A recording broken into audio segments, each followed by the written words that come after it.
What's going on, everyone? It's Nina Infinity. Welcome to my channel on this Wednesday. This is Infinite Talk, and I have here with me my co-host, John Talks. Hello. Hi. Hey, what's up, everyone? Good to see you Hi. guys. Good to see you, Nina. Good to see you, John. We are going to be simulcasting on Rumble as well. The link is in the description as well as the pinned comment because we're going to be talking about some spicy topics tonight and that are not YouTube friendly.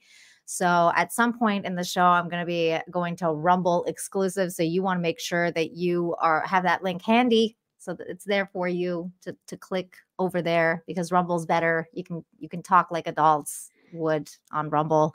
You don't have to censor yourself. So for some of the spicier topics, we're going to go over there.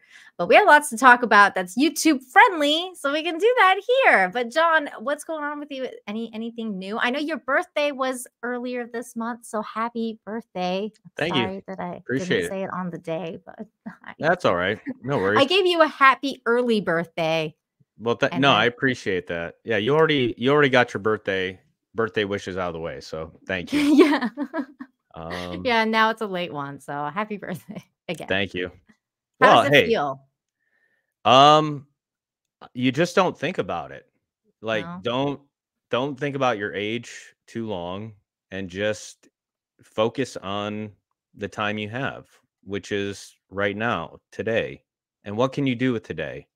What can you accomplish today?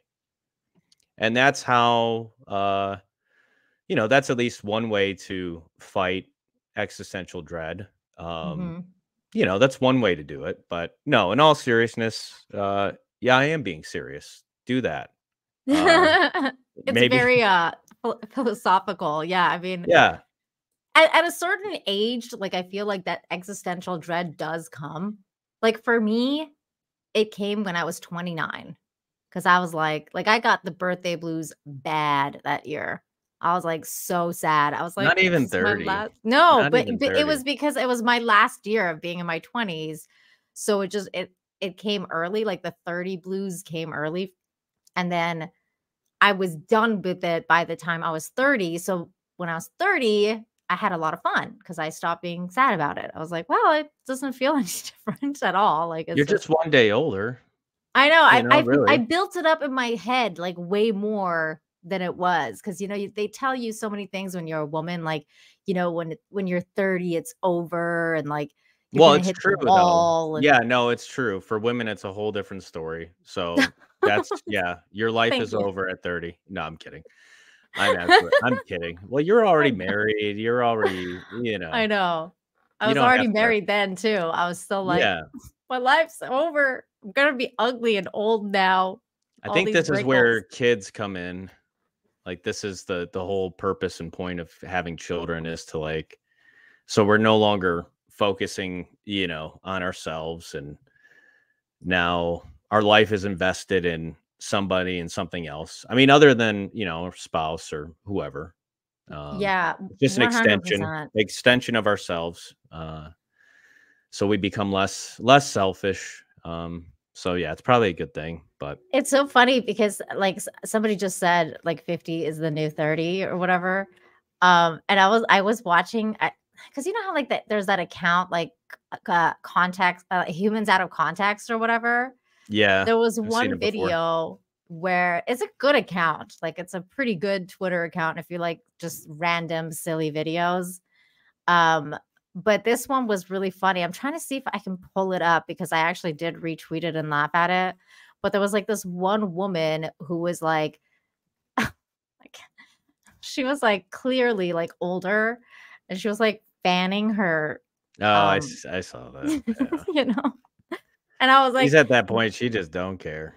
Well, that lady was I think she was going through menopause and she had a heat wave or something, like a hot flash. And when that hot flash hits you when you're like in your freaking 50s, it's like next level. It's just like you're on fire. So I feel like that's what was going on with her. I can't find the video now. I'm like scrolling through my feed, but I can't find it.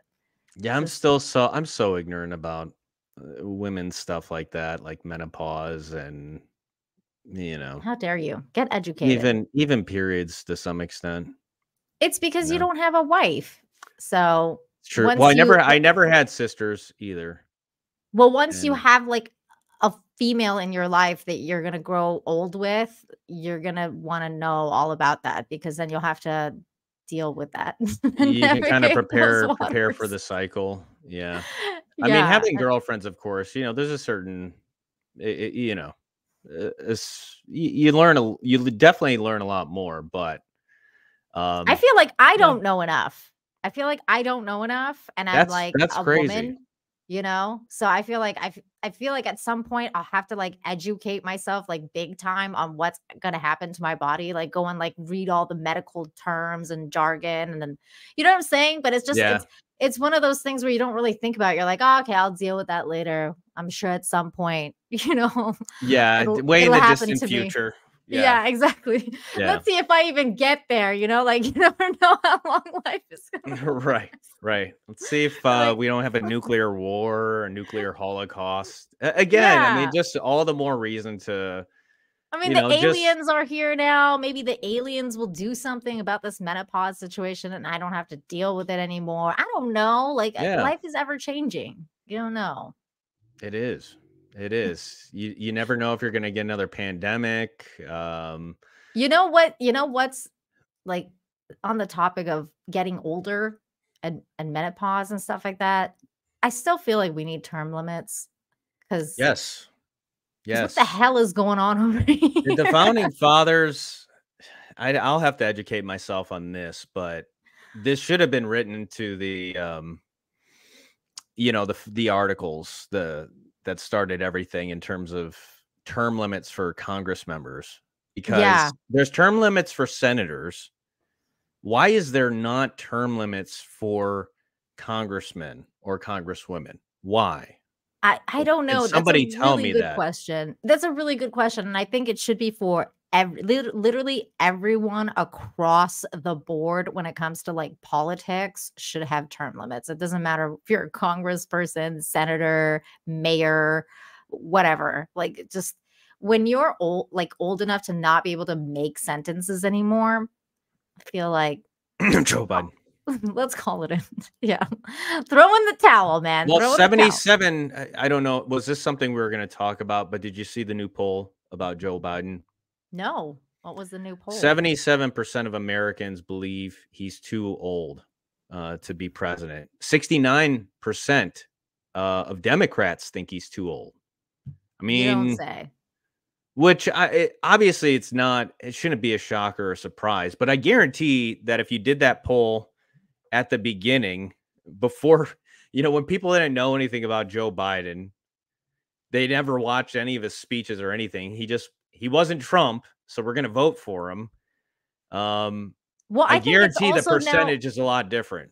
I think it's also now seeing, like, the other Democratic candidate, like RFK, who's really old. He's an older gentleman as well, but he's, like, Yeah, fit and in good top shape. shape, you Yeah, know? man. I So don't it's know if like, you think he's roiding a little bit or taking something. I think so. I think a Probably a little little bit, something. just a Yeah. little bit, like, here and there, a little booster here and He's there in great shape probably. though. Yeah, I I mean, mean, mind you, I don't know, maybe not. Maybe he's just has really good regimen. Maybe he just works out. Like, you have no idea, but, I mean, it's well, he possible that definitely he's well, taking the thing something. is, even if you're roiding, like, you still have to work out. You can't just take steroids and you're not gonna, like, blow up. Yeah. You still have to work out, but it's gonna help you push further, and develop muscle, Oh, quickly. symbolic mindset, he said he's on TRT. TRT. Okay. What's TRT? I don't know what that is. Um, I think it's, basically testosterone injections, Oh, if I'm not okay. mistaken, So, which that would makes that sense. help Biden? At this point, I don't you know, I don't think so. I don't know. I mean, I mean, a I don't again, know if testosterone you're helps working, dementia, like, yeah, so that's not RFK's mind's still there. it's a whole different thing. But I think in terms of, like, yeah, I mean, like, for RFK, it's impressive even if he is on TRT. He's still hitting the weights. Yeah, Um, Still in he good is. shape. He's in very good shape. But, okay, let's watch this dude, because my god, this was funny. What are my thoughts about what? Running for re-election in 2026. That's He doesn't even know where he is. Yeah, it's like he loses. He doesn't know what's happening. This is elder Did abuse. you hear the question, Senator? Running for re-election in 2026? Oh my God. He answers her. All right, I'm sorry, you all. We're going to need a minute. Dude, he's zoned out. Yeah. He went to another place. Yeah. And look at him. He's like holding on to that freaking podium for dear life. Like he's like. It's almost symbolic of like holding on to power. You know, like he can't let go. And this guy, you know, asked him if he refuses to let go. Somebody else have a question? Please speak up. He refuses to let go. About what? Running for re-election. That is that's sad. Yeah. Look at that. It is. On the other hand, maybe I'm a little callous, but I'm like, it should never get to this point in the first place. Like he should not be here. Like we want our brightest, we want our best, we want our, you know, like we want. Are these the type of leaders you want in America or anywhere else for that matter? You look at the founding fathers, all those guys were pretty darn young, with the exception of Benjamin Franklin. But they were extremely, you know, well-learned, intelligent guys in their prime, you know, like that is the type of freaking energy we need more than ever. This is, I forgot what the average age is for Congress, but it's old. It's just too, like, it's getting to the point where it's like, okay, it's too old. Let's see. What is the average age for Congress in USA? The average age of the 118th Congress is 58 years old. Yeah, 58. Well, are we going to get into presidential talk? Because sure, whatever you want. I mean, this is your show too. If you want to talk about that. The more I listen to Vivek, the more I'm like, I'm starting to believe that he is he's a once in a lifetime type of guy that comes around where he kind of he's got it all. Like he is very, very informed or very well educated in terms of like the Constitution. He's a brilliant guy. And I think that's rare in politics. And somebody that is not only that brilliant, but they can articulate their ideas in a very, like, he's a great speaker. And I think he is inspiring. And he's young. Like he's 30, I think he's 38 years old. And I'm just, the more I listen to this guy and the more interviews I watch with him, I'm just like, yeah, I think this guy is our best chance at turning around the United States. I have a little bit of a different feeling when I watch his stuff. And I mean, like, I get what you're saying because he's very well spoken and he says a lot of interesting things that I'm like, okay, yeah. Nina, I'll ask, how many interviews and podcasts, like full length stuff, have you listened to? Or is it just not enough sound bites? Yeah, not enough. No. I think that's been the difference maker for me. You know, of course, like the clips have been pretty impressive, but I've been listening to like his interviews with Jordan Peterson, more of these long form interviews. And yeah, I'm beginning to think like, well, the reason I say this is because I'm just very hesitant about people who are career politicians, and Vivek is a career politician. So for me, I just don't believe him. I just don't believe all these people that are. He's a businessman, but he hasn't been involved in politics. But he wanted to be. Like ever since he was much younger, he's like, at some point I'm going to run for politics. So everything he's done is a build up to run for politics. So that's, to me, that's a politician. He's a politician, and a career politician usually means that they have ulterior motives, or usually they're at some point corrupted. Maybe he's not corrupted now, but maybe he's open to it. I have no idea. It just usually means like if something's too good to be true, it usually is. It's the same way with like the guy that was running for conservative leader party in Canada. I forget his name. I forget his name right now, but at the time of COVID, when he came out and he was like, we need to take our country back. Like he was all about like, just, he was saying all the right things about, you know, the conservative party in Canada. And then literally the second the tables turned, this mofo turned up against the truckers. He was all like, yeah, we need to like, this is getting too far. We need to like, he flipped. So it's like, at what point are any of these people going to flip? I don't know. I just can't trust anybody. I'm way too black pilled on politicians. That's where I stand. And I mean, I'm sure maybe he's good. I don't know. I just can't trust anyone anymore.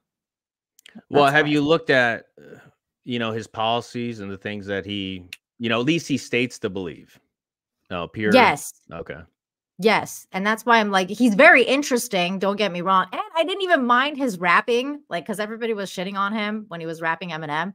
Well, he was a libertarian. I was listening to, you know, I forgot which interview he said it, but he was a libertarian rapper. Like he rapped about libertarianism. So he's not necessarily, you know, he's got some libertarianism, libertarian, roots. And that's the stuff that I like about him, because I've heard some of his stuff too. And I'm like, that's, you know, pretty interesting. He's center, he's blah, blah, blah. Like he's more center, blah, blah, blah, like that.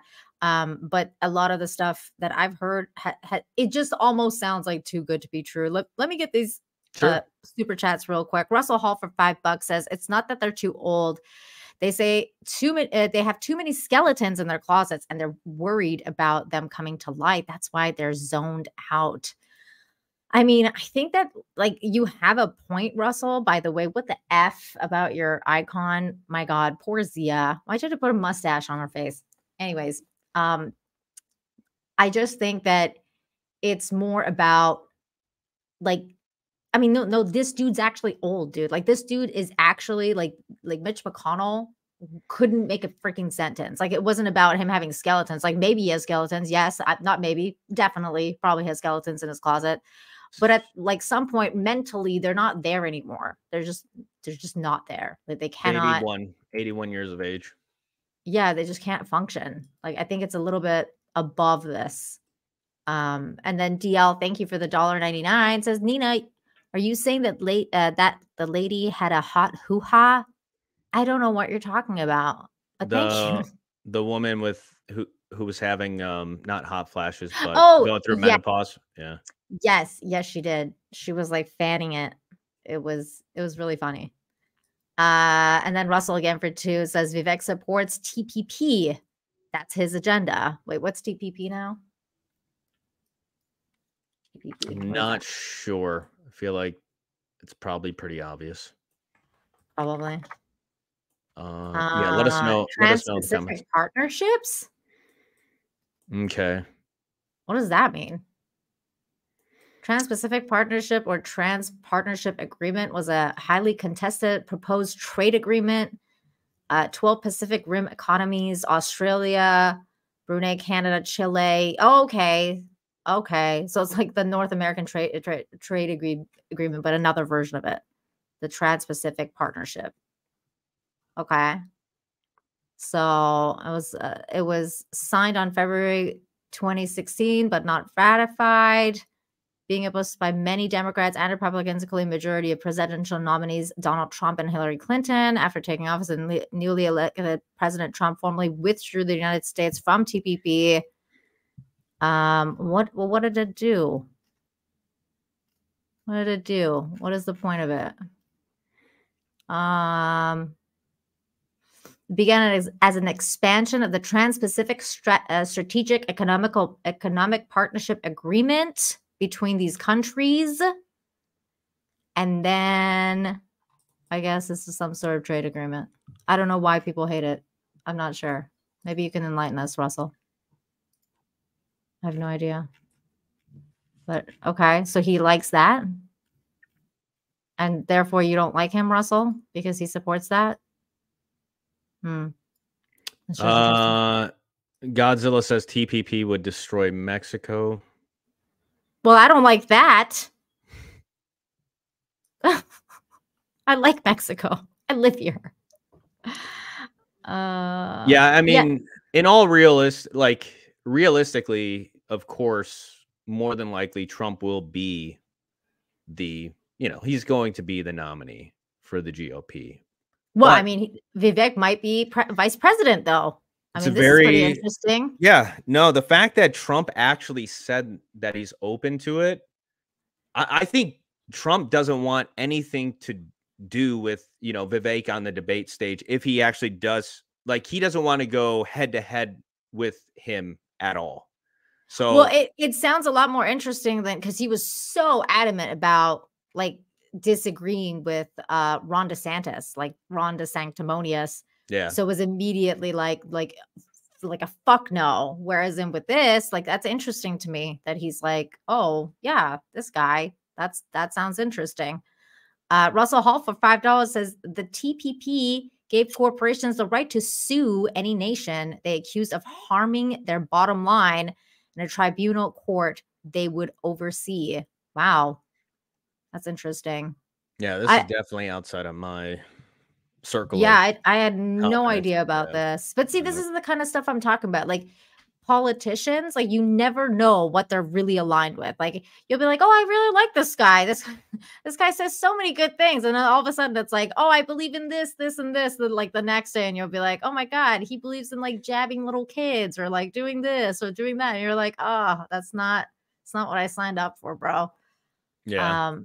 DL says for $1.99, I don't trust Vivek took George Soros's money. See, Okay, again, so that again, sounds bad. if you listen to the, long form content, even he's rebutted this, but it was a scholarship that he got for grad school, and it wasn't George Soros, but it was his brother. And these were scholarships that were, it wasn't just one single scholarship. These are scholarships that were handed out by Soros's brother.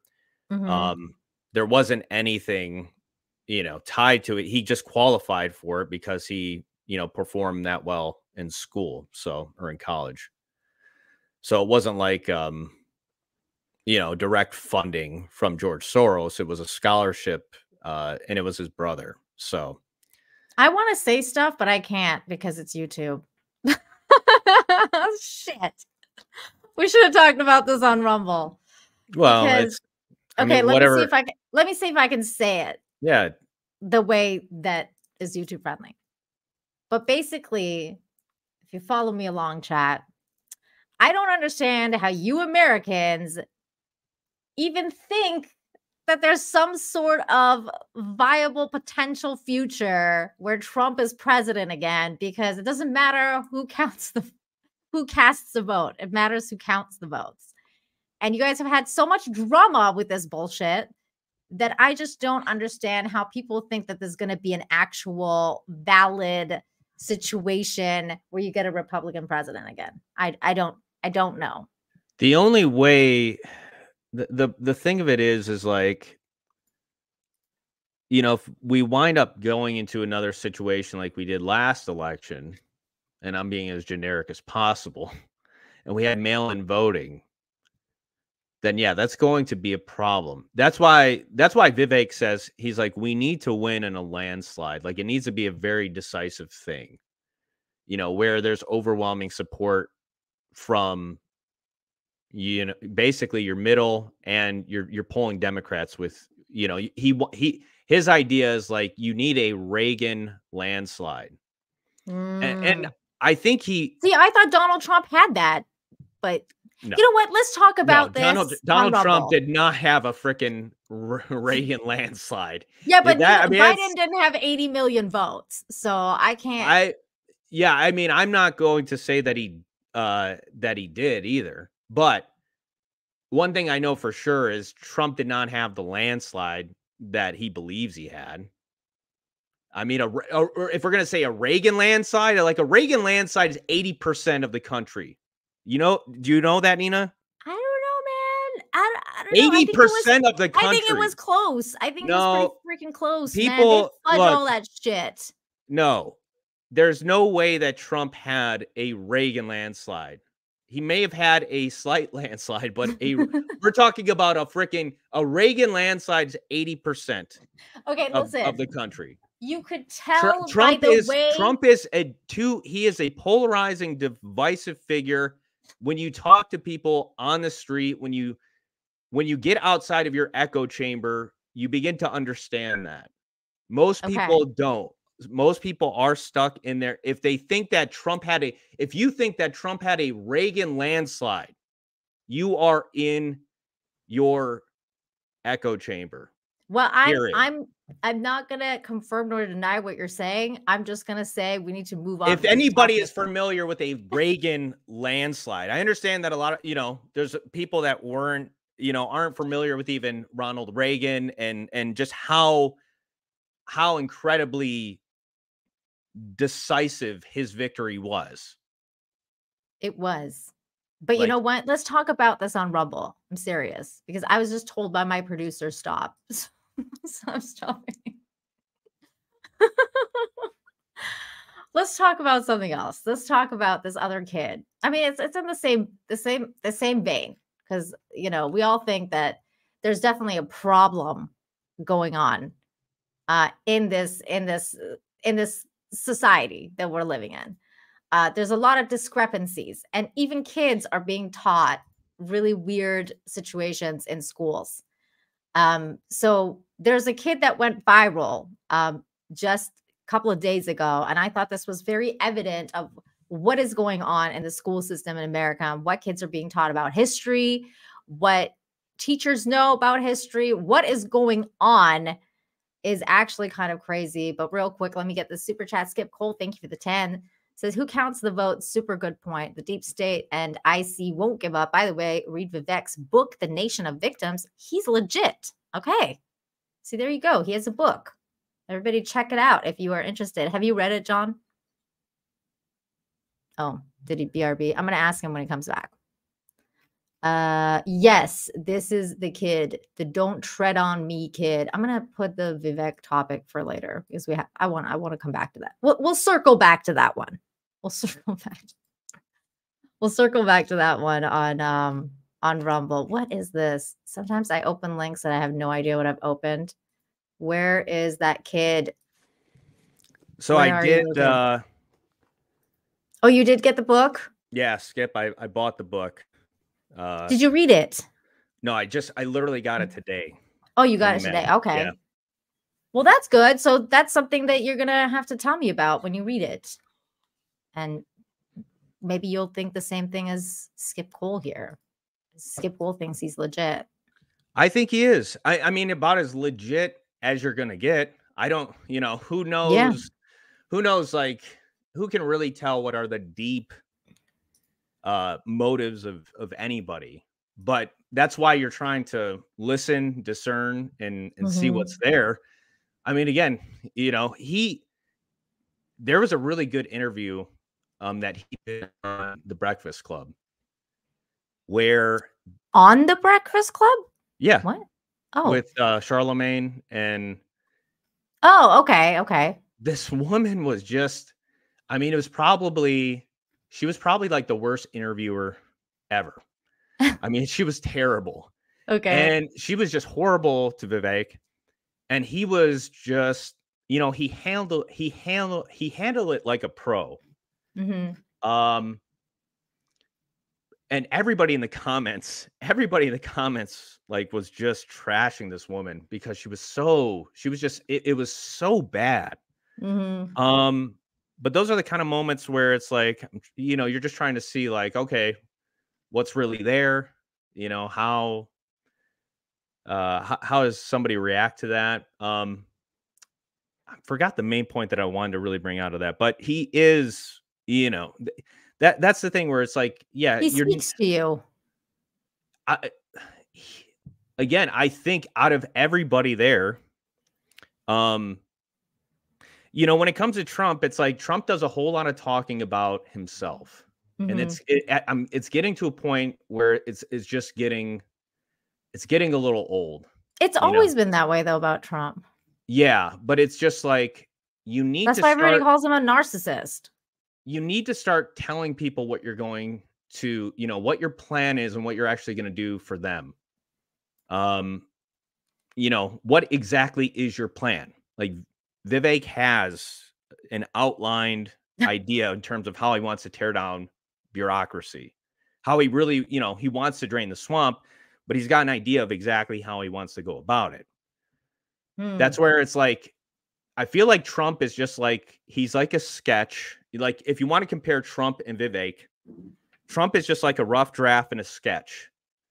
Vivek is like the finished, he's a much more detailed version of like, I mean, of a lot of Trump and his people, policies. a lot of people said that about Obama too, that he was very like that. Like, that's why, okay, that's one of the reasons Vivek kind of gives me like icky vibes, is because he gives me Obama vibes. Like, he says some of the same, he speaks the same way, he says the same things, he uses NLP, he does certain things that just comes across as very Obama-esque. And like, for the Republican side, because Sure. Obama talked about hope and bringing back, like, blah, blah, blah. And like the way that he spoke and his demeanor and the way that he carried himself, it's all very, very Obama-esque. And I wasn't born yesterday. That's all I can say. Well, the thing of it is like Obama, I don't remember him. Like, of course, he was a really, he was a really good speaker, and he was definitely on the, he inspired his, Democrats and his base, and a lot of people, a lot of undecided voters, obviously. But I feel like Vivek actually has like a really, in terms of like, if you look at the 10 things that he's standing for and he's about, like, everything is very fleshed out, very systematic. He's not just writing this idea of like hope, change, and it's Yeah, all no, just, I it's all know. just fluffy. I He know. actually has I know somewhat what of a you're saying. plan. I know. Look, I'm not saying that I think anybody can fix this country. I think you could have the greatest leader in the world in charge of this country, and that's not necessarily going to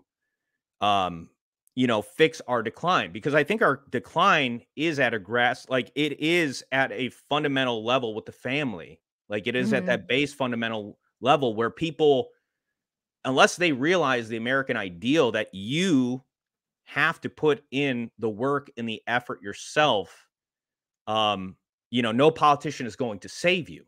But we're at a point too where, obviously I'll acknowledge that people are feeling, they can't afford groceries. So they're losing faith in the whole idea of an American dream. Let alone, so it's very, I don't think that Vivek is necessarily the answer for America. And I don't think he's the thing that could save this country. But I think it's probably, it's like, sure, there's a risk there, but I think the potential payoff at this point is worth the risk, rather than have 4 more years. Because, like, and again, Trump's probably, not even probably, he 99% will be the GOP's candidate.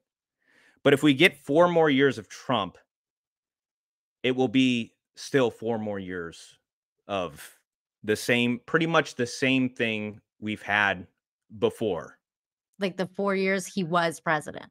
Yeah, where I don't, obviously the economy it was better, and that's good. Like, hey, if we can get that, that's great. Like, I'll take, if we can take if we can take a step in the right direction economically, awesome. But I feel like the constant,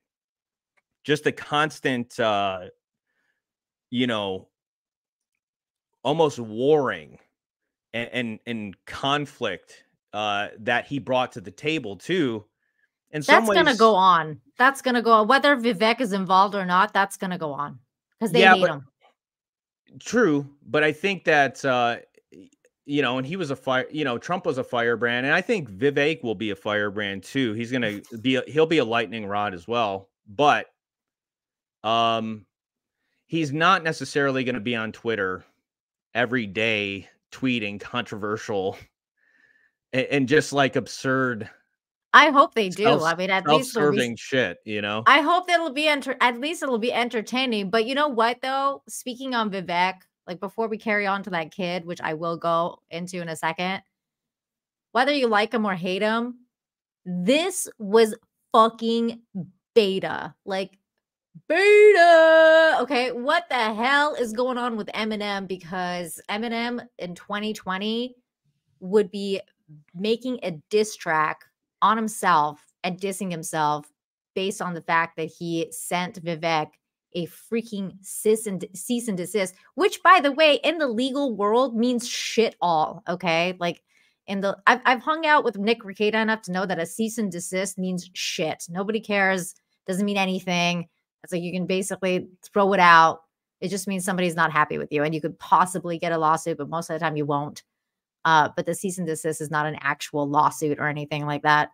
But he got a cease and desist demanding that this guy stop rapping his music on the campaign trail. Look, he was already getting torn to shreds by so many people because an old ass video dropped of him doing it. It wasn't even like a recent one.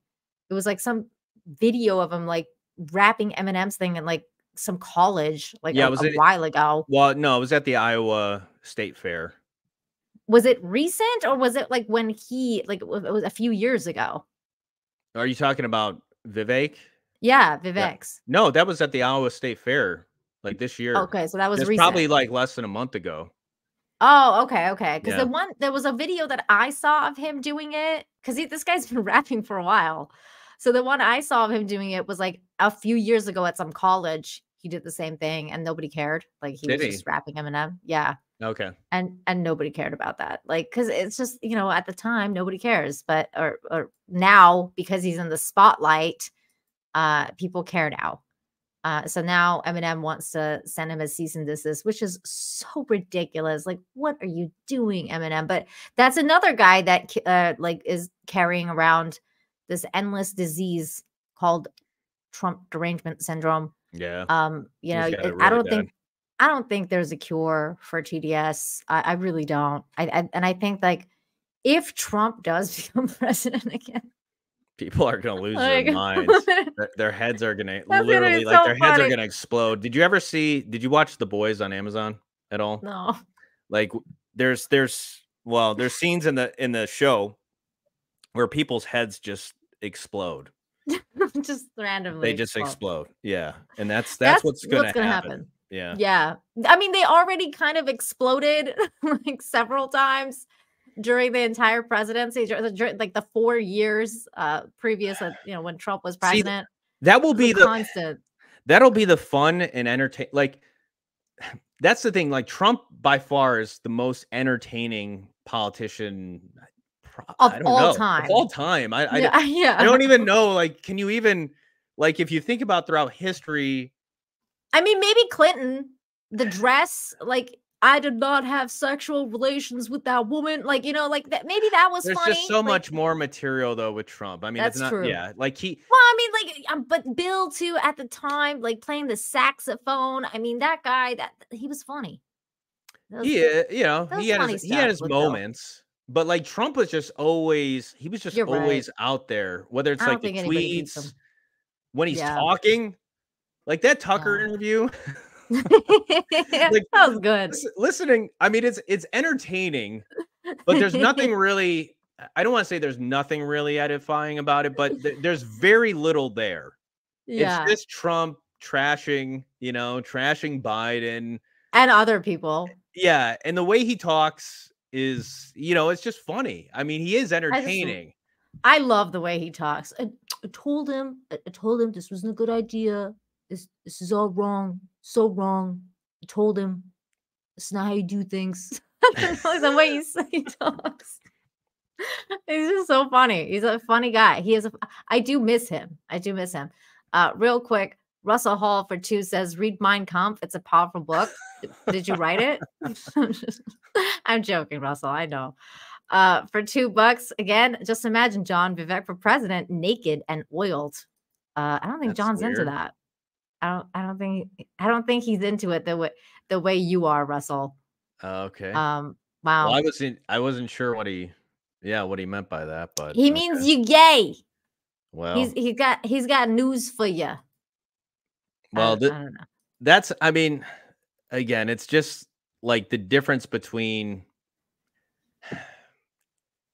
well, I'm not going to say it. He does I'm not he going to say does it. do this. He does do this. He does repeat a lot. No, it's psychological. Like, it's actually, there's a I book, don't know if I don't know if he's called doing it. this. I highly recommend just reading other material than what your, whatever your belief system is, because it challenges you. Mhm. But there is a book called The Cult of Trump. And it kind of gets into that whole thing of because Trump was a big believer in, kind of the positivism movement. And it the whole idea, like, I forgot who the original leader of that was, but there is, like, you can kind of see like the roots of his philosophy, Trump's Mhm. philosophy, like, and Mhm.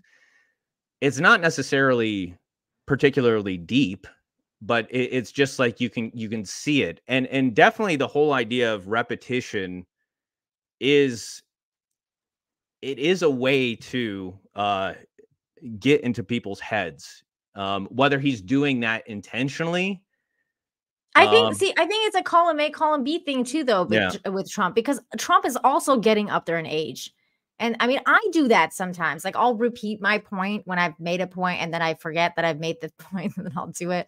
So I feel like as you get up there in age and then you're in the public eye and you're constantly talking about the same thing, right? Like, sometimes you'll forget that you've already said that and then you'll keep saying it because you're like, you don't remember that you've already said it. And then you'll say it again. You're like, yeah, just like I said, like, again, blah, blah, blah. Or like you're just doing the same thing over and over. So I think it's a column A, column B thing. Like, it's a strategy, but also he's old and he forgets that he said it. So then he'll repeat himself. I don't know. That's just I my don't theory. yeah, I don't think it's necessarily anything. I think he probably does it a little bit more than he used to, but he's not, he's obviously a pretty smart guy, but Mhm. I think Very. he's very good at, it's funny because, like, he's not a polished speaker, but he is, like, he understands rhetoric, and he understands how to be persuasive. And you don't want to be using a ton of big words. Mhm. That's Trump's appeal to the masses. Like, Mhm. he knows, uh, he keeps the language at a certain level because he knows he reaches more people that way. And that's the thing about Vivek, like, in some ways, he's almost too smart and too intelligent for his own good, because he winds up talking over the heads of people, a lot of people, I think. And so if he could, maybe dumb down and distill some of the stuff he says, it will play a little bit better. Hmm. Um, in my Talk more on opinion. like that's what Trump was really good at. Like, talk on Yeah, the but like down to earth level. And you're like, but you're just talking to the everyday person. I would also question too, like, how well did Trump understand like the complexities of What government? was going on? How familiar is he with the Constitution and the Bill of Rights? How studied is he? I think he is Yeah. more now than he was before. I think he's like Well, now more, especially with what happened to him. I think he's now very well versed in certain things that have to do with American politics. Well, Whereas even when not he so was much before. preparing for debates, he didn't really prep much. Like, he's not a student, and he's never been a student. No. Should I send the link to Latino Slant? You want him to come on? He's saying hi Yeah, to you. whoever, if he wants to come on, for Holly, you sure. want to come on? You can come talk to us if And I you know want. people are gonna get the idea, like, oh my gosh, like, John hates Trump. No, I don't. No, wouldn't you say that? Give me Trump over Biden any day. Uh, You didn't say that. but like, where when we get to a point where you can't criticize or even bring up the weak points of certain leaders, it's kind of like, okay, maybe we have gotten to a point where it is the cult of personality over substance. What? 100%. Russell Halford too says, yeah, Trump knows how to talk to us dumb peons. Wait, you can't even spell peons on here? What the fuck? Well, Okay, no, this is I the wasn't. video. I'm not even. I wasn't. It's like, it's just a fact. Like, it's not No, even. no, you're right. You're right. I You mean, know, like he is. I'm not saying. I'm not calling he anybody talks. dumb, but I'm No, just no, saying, no. like, if you want to I know reach what the you were saying. broadest audience, you I know don't what you were want to. saying. You don't want to be using a ton of, big words. You just don't. No, I know what you're saying. This one is that video I was talking about the little boy. So this little boy, he's a Colorado student, and he got in trouble for wearing a "Don't Tread on Me," a little patch on his backpack, and didn't take it off in school, and his teacher was very mad at him. So this is the video. Want the flag? The reason we do not want the flag displayed is due to its origins with slavery and slave trade. That is what was as the reasoning behind them not displayed. The Gadsden flag. The "Don't Tread on Me." Okay. Which is the Gadsden flag. Okay. So he's what's going to happen if he doesn't take it off? He is able to go. I was actually just telling him, like, I was upset that he was missing so much school. I'm like, so I asked if can he just take his stuff out of his bag and go back to class. Like, I just want him to go back to class. The bag can't go back. It's got a patch on it because we can't have that in and around other kids. So that's what I was trying. And then he said you were close. So I was like, oh, okay. Yeah, it has nothing to do with slavery. That's like the Revolutionary War patch that was Right. displayed when they were fighting the British. Like that's the revolution. Maybe you're thinking of like the Confederate Confederate flag. Okay, I Is am there just history here to to that enforce. you tell me? No, I am here to enforce the policy that was provided. Ugh. I'm here to enforce the policy that were I'm provided. just doing what I was told to do. I'm just following I'm orders. just following orders. Yeah, we've heard that shit before World War II. God damn. And definitely, you have every right to not agree with it. I mean, Yeah, 'cause the absolutely. This kid is so base. Like when he turned, like here, it's like he needs that glasses, like to come down, like ding, ding. Yeah. right to not agree with it. I mean, Because the absolutely. ACLU says that he's allowed to wear that. If you like go on their website, it's like says in big So letters. all I'm saying is that Unless there's like a ban on patches, period. Like if you said there's no patches allowed at the school, you cannot display what you think or anything like that, or what cheer or anything like that. I think it's like one-sided, because you allow some patches but not other patches. Kids have patches like other names and like the American flag and backpacks. Yeah. That was like flown during the revolution. So I think what really bothers me about this video is the lack of, like, I can't even say the lack of nuance, because if you realize that you did something stupid, you can be like, oh, well, I mean, obviously this is not the same case for this because we're not talking about the Confederacy or whatever, right? Like, because I mean, she's obviously made a mistake here, but it's just so crazy to me that this is an educator who doesn't understand what history is and has this weird mentality about this symbol of your country within the United States, which I think pretty much every American should be made aware of at a very young age. Like you should, if you're an American, like, okay, for me, maybe not so much because I grew up in Canada. I grew up in, so in my country in Canada, obviously, like, United States history, even though, yes, it should have been taught, we weren't too familiar with flags and, this kind of stuff. Like we just knew that you guys battled the British and won and got your country, whereas in, Canada didn't. So it was just kind of like, it's just the idea that an American teacher, an educator, has no idea what the hell she's talking about with this Yeah. very relevant situation that should be taught in schools for every American student. And it's just, it's mind boggling to me that she's sitting here in full confidence. Like she's so confident about where she stands and the stance she's taking. And then when she realizes that she's made a mistake, she just doubles down and she's like, well, that's just the policy. Like, it's just, okay, Right. but it's not really the It's policy not really about. giving any proof. Like if you're going to make that, well, have you like, we've all had these situations where like somebody is so sure about something. And let's say you're pretty positive about it, right? Like you're like, you know what? I think I know.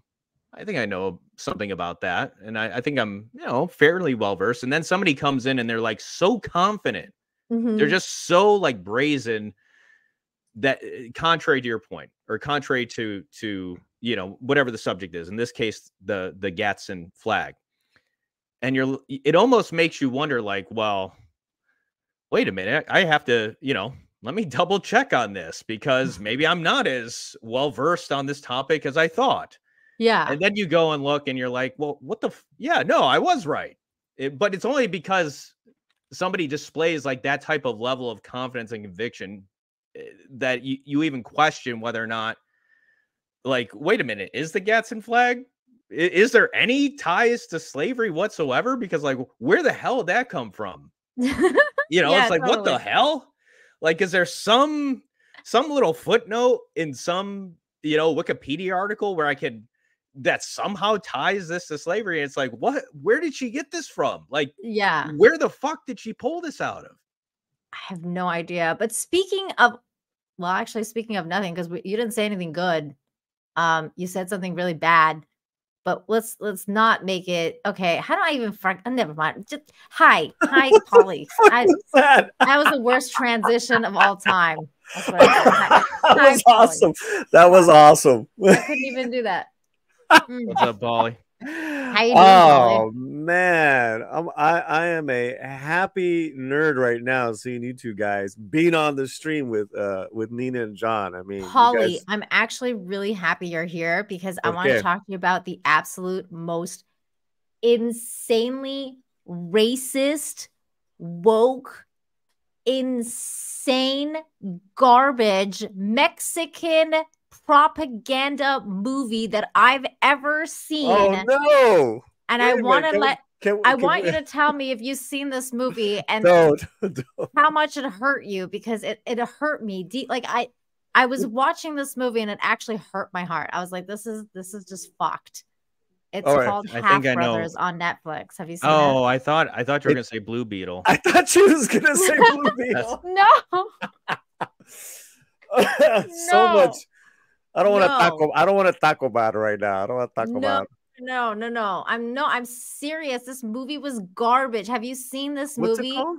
It's called Half Brothers. Yes. That's actually not a new film. And it's not. No, not maybe like a year or two. It's been out, right? It's like bilingual. Yes. Yeah, it's terrible. Absolutely. Oh my God. I was like, okay, they make Mexicans look like shit. They literally put the worst of both cultures, like American and Mexicans. Yeah. So they're like the worst of Mexican culture that you could possibly think of, which would never happen. A Mexican father would never, ever, ever, ever, ever, ever, ever leave his family to go to the States and never come back and like make a new family over there. It just does not happen. Okay. Mexicans do go to America to make money to like send to their family. It happens all the time. Yeah. But it would never happen that the guy would just take off and never come back and then send money to the Mexican mom who sends it back through the mail and never fucking gets paid. Are you fucking kidding me? First of all, the Mexican mail system would never allow the money to get there in the first place. It's never going to happen. You're never going to get mail, let alone money in the mail. Nina, it was so bad I could not finish the movie. Bro, you missed out because they get to a point in the movie where they get to this cabin in the woods. Because you know how the white guy stole a goat?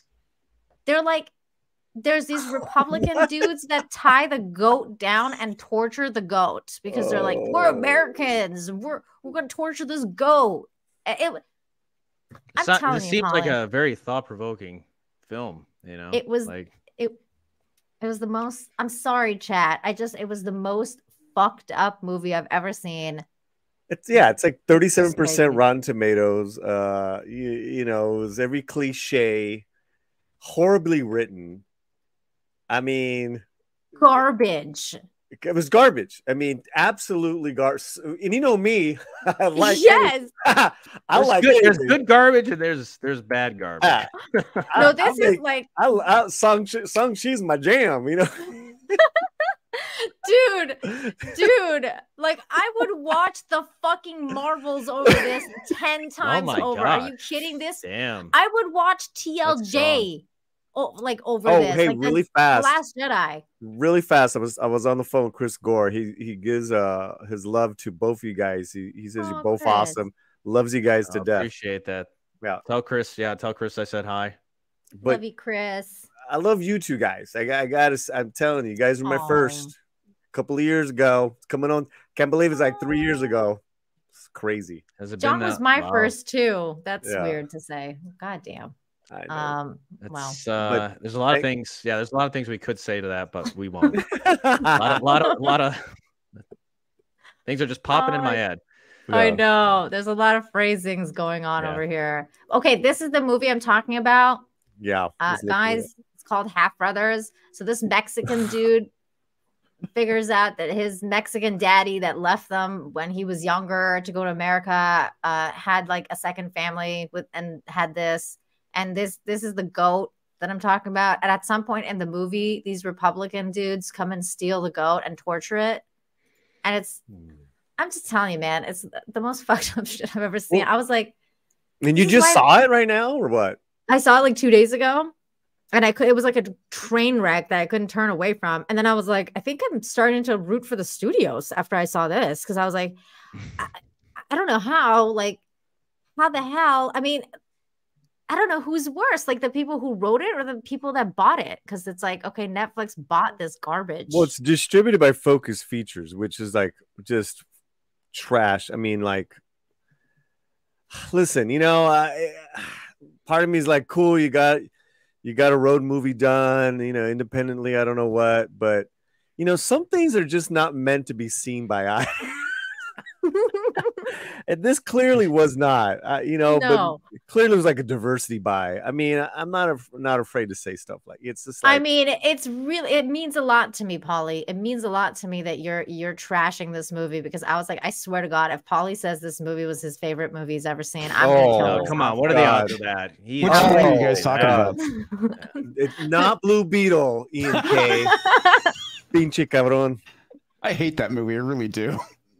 What, Blue Beetle? Yes. Okay, so I heard that you guys, comics division, are totally canceled by the Latino community. Yeah, I saw that article. You I thought did? it was fucking Man, funny. yeah, Yeah, I did. bro, Polly, did you see that? Oh, you're talking about Friday Night Tacos. Yeah, yeah. Friday Night Tacos is canceled because fucking Somebody Christy got offended by Mayer that. and Gary and everyone's so offensive. Fucking Ryan Kimmel, of course, even though he didn't really say anything bad about the movie. Well, he did say. Well, listen. Everything they said was absolutely, like, you know, wrong and hilarious. But it's fucking Friday Night Tights, man. You know, Yeah. like. Well, the funny thing about it, like the first thing I tweeted when I walked out of Blue Beetle was, it's nice to see that Warner Brothers managed to find every single Mexican stereotype and put it in a movie. Now, see, I totally disagree with you, but that's all right. You know, now here's the thing is that what these idiots on TikTok is that they fan the flames of and calling you guys racist and bigots and shit like that. That I don't appreciate, because, you know, we could disagree. Yeah. And I could say, hey, I think you're missing the mark here and there, maybe, you know, but what does that have to do with, like, you know, you guys getting some nasty shit thrown at you? And I've heard some, like, you know, not some fun stuff. And well, the funny thing about it too is that you know the type of people you're dealing with when they say Latin instead of Latino or, you know, Latin. So okay, so what happened, guys, is that some you know, influencing TikTokers, people were, you know, this one guy got like 1 million views. It's just basically him clowning on the Friday Night Tights thing. And I'm like, damn it, I'm the only Mexican that can do that. But it got picked up by Fools Gone Wild, and Fools Gone Wild has 2.5 million followers. So that I didn't see that. That shit just took off. Fools Gone Wild reposted this guy, and then this listen, you know, they basically call the whole panel racist, and it's like, yeah, I mean, I just saw the article that Chrissy posted about it. Don't tell them that my wife is half Hispanic. So, well, I mean, again, you know, context is everything, and you know, I when I did my video a few days ago with Fletcher and who else was on the panel, we just said, look, this is not a personal attack. We're just pointing shit out that we just didn't agree with. Yeah, I mean, that's totally fine. You like the movie, I didn't. That's how things work, right? I mean, we're allowed to disagree, and we're allowed to like what we like. Right. Yeah, so first of all, this site, you know, they have no traffic. So when they pick up on something like this, yeah, they're good. They're swinging for the fences in terms of a headline. Correct. You know, it's just like, let's put out, and that's the thing when you're like, if you're a small YouTuber, you might as well be swinging for the fences, you know, in terms of like the most outlandish titles that you it is what it is. If you want to get recognized and noticed, and you know, you don't want to be too clickbaity with it, but yeah, obviously I don't our word, you know, like that'll get some eyes on it. And you know, so yeah, this is the type of site that uses the X and uses the Latine. So that's going to tell you where their social and political agendas are coming from. And remember, it's no longer Latinx; it's Latin. Yeah, but they just silent. They'll throw anything up there right now. No, it's because Latinx was deemed like offensive, especially like on it was Twitter. Rejected. Yeah, because like even Twitter was like, okay, this is a slur. Like Elon Musk was like, this is a slur. So they started calling themselves Latin instead of Latinx. It was like, okay, we're just gonna take the X off and call us. And you know what? And these idiots get away with this gender neutral shit. Well, these idiots have no idea that the word Latin's been there for. I know. It's like, just use the word Latin, dumbass. Yeah. Oh my god! But this was so like funny making to jokes about it. Is this like another spelling error again? Did you see this? Because this guy was hilarious. I didn't watch the videos. The whole podcast, so you don't have to. So here's some fucking clips that I thought were pretty interesting. This guy was hilarious because he's going on and on about you guys being racist, and then he's like, I haven't seen the movie, guys, but these guys are so racist. And I'm like, what the fuck? Like, at least go watch the movie. But it's just funny. Let's just be real. It's because everyone on the panel's white. That's why everyone's going nuts. If I was on it, or Mexican Iron was on it, then they were like, oh, he's a Tío Taco. Oh, he's a fucking diversity shield. These guys are gonna always have some, just like John said, they're swinging for the fences because you guys are a huge channel. Oh, have an audience that these guys in their best days. Yes, you are white X. White X. White X. Caucasian X. Caucasian X. American History X. American History X. Oh my god. Oh my god. No mames. No mames. No mames. Oh my god. Real quick, let me get this member message by Insomniac. Thank you. Says get Jeremy DJ Copra on this. He'll give you some Trump videos to play. That's funny. Maybe someday. I haven't had Jeremy on this channel ever. Brick Hardcastle for the thank you for the $2. Let me on someday, Nina the Beauty. I will definitely. We have to do a stream at some point. Russell Hall for $2 says some people are so confident Vivek's not a tool. Look. Again, Russell, I am of the belief that all politicians are tools. But then again, you know, not everybody. It's just how much tool, you know, is there. How much of a tool are you? Yeah, you know, what percentage of tool? Everybody's a tool. I mean, everybo's like, look at this kid. This kid's a tool. I mean, look at come on. Like nobody's perfect. And if you're going for a powerful position, like sure, you're probably like we all have flaws, but especially if you want some.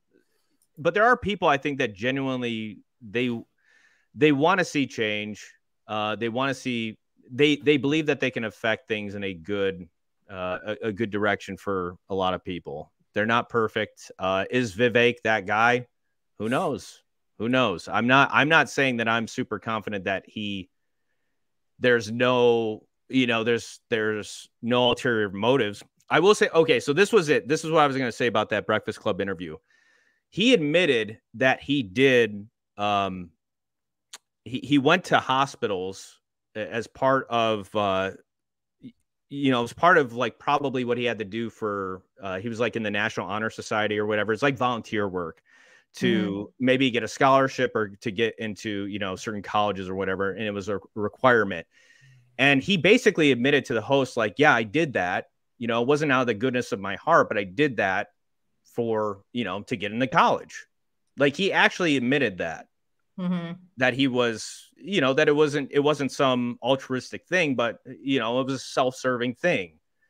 But it's like at that age, like, is it such a bad thing that people, like, sure, they wind up volunteering and helping other people, but yeah, okay, fine. They did it for themselves, but he was honest about it. And that's something that a lot of politicians wouldn't be, Real quick, comics, what are your thoughts on Vivek? Do you like him? I mean, there's things that he says that I like. I'm not going to deny that, but I saw this one thing that was posted by Not the Bee that I did find kind of concerning. But I don't know the full context behind it. I mean, he could be legit. He might not. Who knows at this point? We might be circling back to this topic in a few minutes to when we go on Rumble, so we can save our big boy thoughts. Yeah, I'm wondering how much I can, because I have so much to say in regards to the candidates and stuff like that. Yeah, okay, like I said, I've heard him talk on Temple, and I mean, I've read some things about him, and he seemed like potentially a solid candidate. But like I said, I do think there is some things I do find concerning about him.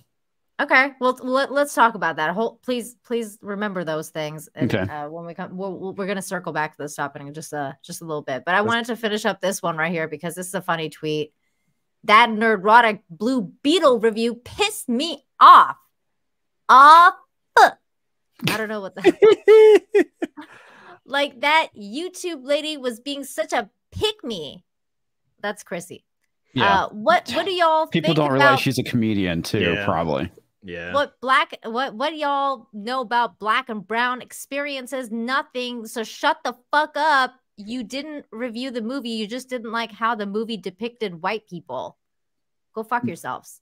That's one aspect of it.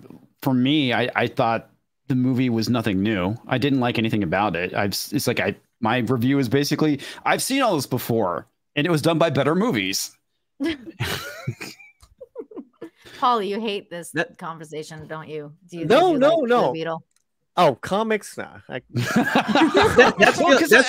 pointed out, it's like, dude, I actually cited movies that you told me to watch. I was like, it's like, if you want to see a movie about the Hispanic experience, it's like fucking watch La Familia and the other movie too, Tax Collector, which I thought were great movies. I appreciate my Friday Night Tights influence, like well, it's true, dude, because it's like it tries to be La Familia, but it's like, but it fails at it, in my opinion. Listen, we're not going to agree, but what I think we can agree is that this person's an idiot. Yeah, and that there even if there's other ways to express yourself, obviously, to because the thing is that whenever you're doing something like, whether it's a Blue Beetle or anything that has a cultural specific backdrop, there's better ways to market. The film is completely mismarketed, and the director didn't help it. No, he didn't. But Holly, you're right. It was mismarketed. There's a lot of things that DC has done wrong and has caught flack for. And I don't know if you remember from like 2 years ago, I guess it was like Hispanic Heritage Month. and they Yeah. did all these covers, right? And you had Kyle Last Rayner. year. Was it right? Was it last year? I thought It was two, last but- year. Yeah, I just covered it on the Kyle show. Rayner holding the Mexican flag and a bag of tamales. It's like Yeah. Jesus. Oh my Christ, god, I dude. remember that was Yeah. so cringe. Hot girl was serving like, you know, plátanos and stuff like that. Mm. Shit like It's that. like, dude, was I so live in cringe. Texas. I love Mexican food. I love tacos, but it's like, Jesus, dude, you go right into the stereotypes really fucking fast with this movie, in my opinion. Oh my Go God. back on the film, dog. Come on, move on. We're not- No, you I'm don't not know. gonna- You don't know. You don't know how bad like a movie like that can get. I just described that same movie to Polly before you walked in Oh, here. Half Brothers. Half Brothers. It is like I'm telling you, I'd rather watch The Last Jedi 10 times over Oh before my I ever gosh. watch that fucking Wow. movie ever again. Like it was such Those garbage. Strong words. My Strong God, words. I hated can't. it. I hated that film. It was I so hated bad. that film. That's Half what Brothers? Half Half Brothers. Brothers. What's I it feel like about? this is the type of thing that it feels like you guys are saying about Blue Beetle, but what in Not me. reality no, I know I'm saying this 'cause clown I over haven't there. seen Blue Beetle, so I can't judge, but the I'm clown just division. saying that other Clown Division. Ouch, Bitch. shots fired, bro. Wow. Clontino slant. You know I love you to death. Ian. I love you Oh too, my Polly. God. Come on. Oh my Sweetheart, God. did you like, Doesn't did mean you I'm like not gonna Blue throw Beetle? shade at you. Well, I've got a question for everybody on the panel. Yeah. Does it feel like we are getting at a point where like are we suffering from superhero movie fatigue? Like are they all starting to feel kind of the same at some point? That's one of my major problems with Blue Beetle is the fact that it's like, oh wow, I saw this with Iron Man and Ant-Man. Mhm. It's the same freaking thing, except a little bit of Spider-Man mixed into it and a little bit of Black Panther mixed into it. And it's just like I'm quite frankly tired. And I've said this since Ant-Man when I did my review. I at this point, I just want the superhero genre to fucking die. Mm. I'm tired of talking about it. I really am. think for me, it's more like what Gary says about like I thought it was superhero fatigue for a long time, but it's more like what Gary from Neurotic says, where he says that it's just shit movie. Well, in his like, last whatever thing he talked about, because initially he was talking about that, and it is shit movie fatigue that plays into it. But right Yeah. now, the reason why we have superhero fatigue is because it's shit movie fatigue, and it's gotten to the point where nothing at this point is going to come out is going to be good. Yeah, and that's the thing is like I watched I watched Blade and Blade 2 the other night. Nice. Just Good like movies. just random because we talked about it on Toxic Femme and I was like, I haven't seen Blade since it came out. So I think I should rewatch it just to see like what it's like, especially as an adult, because when I first watched it, I was a teenager. I was a young lady. I didn't really quite get it, and I wasn't really into superheroes back then anyway. It was like one of the introductions into the superhero world, if you even want to call it that. Mhm. So when I watched Blade 1, it was so good. Like I was like, man, Blade 1 is so good. I actually didn't like Blade 2 too much. A lot of people think Blade 2 is a lot like better than Blade 1. When I watched it, I thought Blade 2 was silly. Like I didn't like the antagonist. Like I thought it was worse than Blade 1. Because like I just didn't get why the villains would be able to do jujitsu. It made no freaking sense whatsoever. I was like, why are these I'm like sure in weird... retrospect it's kind of goofy now, but it's still a movie I enjoyed. Blade 3, however, was a disaster. I didn't even watch Blade 3 because everybody said it was shit. Yeah, it was. So to answer you, John, I mean, no, I just think it's this bad movie fatigue. Yeah, totally. I mean, Sure. I myself, I saw the latest Spider-Verse 3 times. I've seen Blue Beetle now 4 times because I 4 love them. times. You think it's that good? Yeah, well, the last time I took my mom, Aw, okay, that's she wanted sweet. to go, and I'm like, I've already seen it 3 times. Oh, Polly's a good son. I couldn't make it, Aw. Mio, because she couldn't make it to our event. We had an event. I can't even call you gay for that. That's so sweet. Yeah, no, ain't no gay over here. Polly has single-handedly supported the Blue Beetle box office. Well, I am let me tell simping. you. Look at that. My Blue Beetle cup. In my review, God, I that talked is about so how gay. bad, Wait, how much I didn't wait. like the movie. I nearly walked out of it. Really? Yeah, You I hated it that much? I hated it that much. Is that Popcorn Tin? It's my popcorn tin. It's pretty. I'll you know, Oh, in that's terms a of the good quality, popcorn yeah, tip. Really, pretty really sleek. cool. Yeah. That's high quality, man. But you That's know, pretty good. listen, you know, I have no shame in stuff that I like. I pay for Oh it. yeah, there's nothing wrong with Either- that. Yeah. No, Yeah. there's But nothing wrong with that. but you know, and there's a lot of us that like it. I mean, a lot of people are seeing it a couple of times. It's no big deal. You Now know? I want to watch it. Now I want to watch it because it's like But this discussion about it. Right. It's like Barbie. I like this discussion. Of But whether what I it should will or not. say, yeah, what I will say is what absolutely drove people away from it is the fatigue of woke marketing and woke Yes, agenda. I mean, that's what I didn't watch. That it man's for. a fascist. That right there. If I was not a YouTube reviewer, right there, that would have stopped me from seeing the movie. Never would have Two given it a reasons. shot. Two reasons I stopped because it was that line, Uh-huh. and the other line was the fact that like just hearing over and over and over again that it was the first Latino superhero, and that like this that's Latino, the one. Latino this, Latino Zorro. that. That's I was the just one. like, I can't like, I just can't do any culture, whatever culture it is that's just constantly wants to bombard you with this is the first this of my culture. I'm just like, look, dude, I don't care. Like, do you have a good story? No. Yeah, no, I that's exact. Those are the look. There was a lot going against the film. You know, DC in general, James Gunn. I mean, there's like a list. He wasn't helping the movie either. Oh, James Gunn did not help. He's ruined. It was the just last left. four It was film left releases. out there to like starve. You know, practically. Well, You know, in terms of, okay, like, I just checked the numbers for the marketing. 83 million kill it. right now worldwide is where it's sitting at. Gosh. Yeah, that is That's depressingly brutal. bad. Brutal. Yeah, this movie But is probably not going to make its if money this back. if this film dropped in a different time and it didn't have the woke marketing, you know, I think the numbers would have been different. But Did you it's see it, the John? timing. No. I just had little. I'm at the point where it's like I saw the preview and I'm just like, yeah, it doesn't feel like it's really doing anything all that different from other superhero movies that I've seen. So it's like I'll catch it on streaming and maybe I'll give it a shot and a chance there. But yeah, that's the thing where it's just like every superhero movie that I don't know if I should say every, but so many darn superhero films or comic book films, they just feel like paint by numbers. It's just like it's to me, it's gotten to the point of like almost just boring. Like I didn't finish watching Ant-Man, Quantumanium. I didn't even finish it. I didn't finish Guardians, which it wasn't bad, but I just I watched that. That was good. Yeah, I fell asleep, you know, but I haven't been, you know, I fell asleep like on 2 different occasions watching it. And so not because it was boring, but just because I was watching it at the end of the night. And but the thing of it is, it's not like I'm like, man, I got to finish watching that. Guardians is actually a tough watch too, man. I mean, that movie is rough. It was like, I mean, when I say it's good, I mean it's good in terms of what Disney's had to offer us for the past since Endgame. No, like, legit is a good movie, but it's fucking rough. Yeah, it was.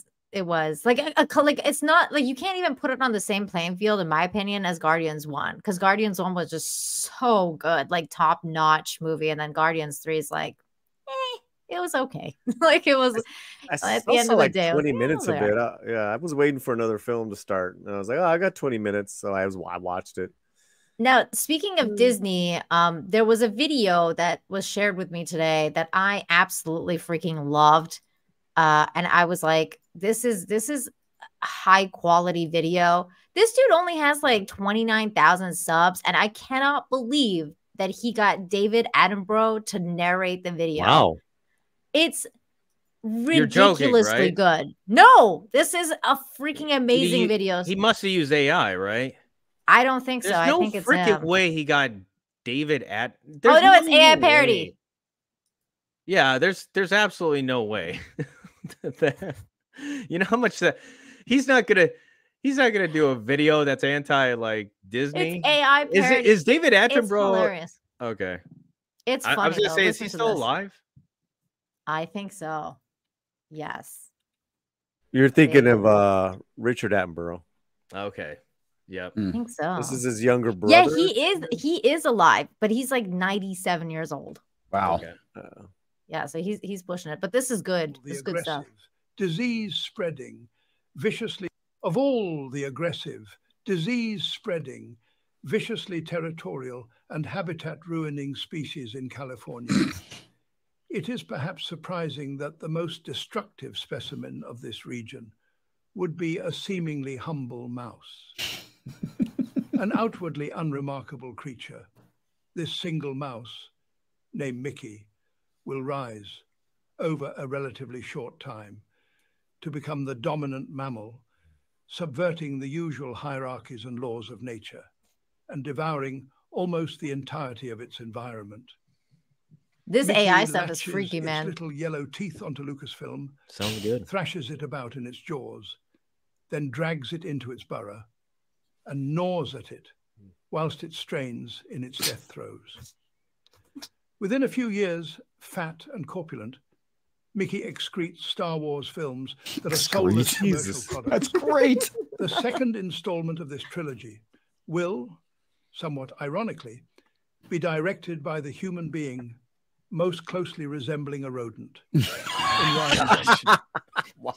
Alas, the rapacious and predatory Mickey is not satisfied with gorging itself on the carcass of Star Wars and seeks to quell its appetite by exploiting the beloved Marvel Studios.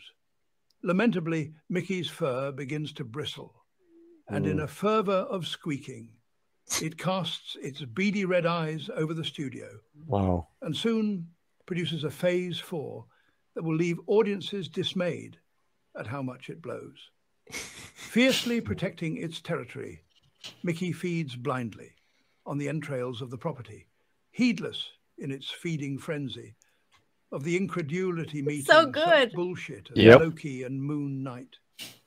Grossly overweight, it begins to bite indiscriminately at anything that might offer sustenance.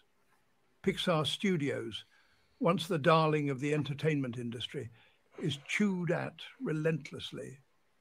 Its magic giving way to bland and insipid identity politics with disproportionate homosexual themes. By now, as a specimen of mouse, Mickey is ghastly to behold. So true. Bloated, with mangy, patched, lice-ridden fur, transmitting disease through its rabid saliva, it excretes Oh my God. mystically awful content. The Mandalorian descends into farce, with a cynically exploitative marketing construct in Baby Yoda, intensely narrow scope of This is storytelling awesome. and Yeah. general Right? sense that it sucks balls. The Book of Boba Fett induces moments of toe-curling cringe-worthiness and doesn't just suck balls, but alas, sucks post-gym sweaty balls and Kenobi sucks retch-inducing vinegary homeless person balls. Oh my god. Following on from the saliva slicked mouth No. to scrotum slurping, Ahsoka is crammed full of girl bosses who slay. And like most of the Disney Star Wars world, the male writers are pussies, and the women dull and prickly, with no boyfriends, driven by agendas, and Wow.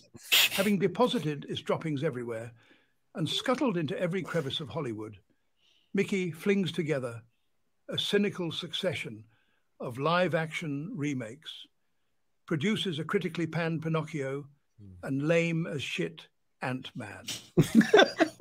After this bomb is the dumpster fire of Willow, which features a pair of medieval scissor sisters and is consigned to the oblivion of Disney+. Peter Pan features Wendy punching Peter and knocking him out like a bitch, a Little Mermaid remake with a divisive lead.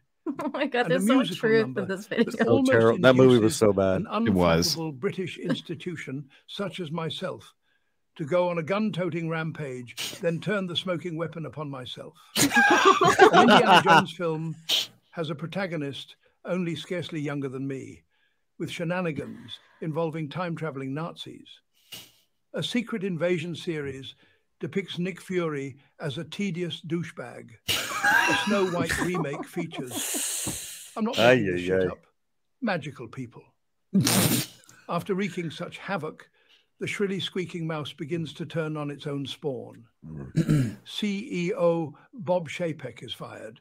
Victoria Alonso is given the flick for treating visual artists like mice on a wheel. An equity and diversity head is dispatched. Billions of dollars are lost on Disney Plus.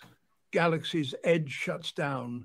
Film budgets become ludicrously huge. And soon, Mickey's burrow is full of mice whose tails have become entwined and knotted. And the whole vicious family begin to scratch and bite at one another. A once agile and cunning specimen of a mouse, Mickey begins to languish, squatting in its own diuretic feces, its little fangs worn down to ineffectual nubs. I'm so its fur entertained by worn this away, video. Its skin exposed and scabbed. Disease-ridden, no longer able to forage, it begins to gnaw away It's at just its like own the fucking distended Discovery flesh, Channel video. consuming itself, gorging on its own sagged and sprawling bulk, chewing on its plump tail and squealing as it brings about its own hideous demise. Gradually, the balance of nature is restored. The scarred ecosystem begins to revive. Fretful creatures begin to re-emerge and frolic in the dew-dappled undergrowth. Suck it, Mickey Mouse. That's pretty good. First of all, I mean, this guy earned a sub from me over this video. That was really good. It's called The Great Death concept. of Disney. Yeah, great idea. It was really good. It was really well done. And I just, I really wanted to share that with you guys. Good job. Because it also brought up the whole Ahsoka thing. And I was going to ask you guys about that because we know Samba came out with the numbers. Did you watch it, John? Yeah. I started watching it, and then I was drawing on my iPad.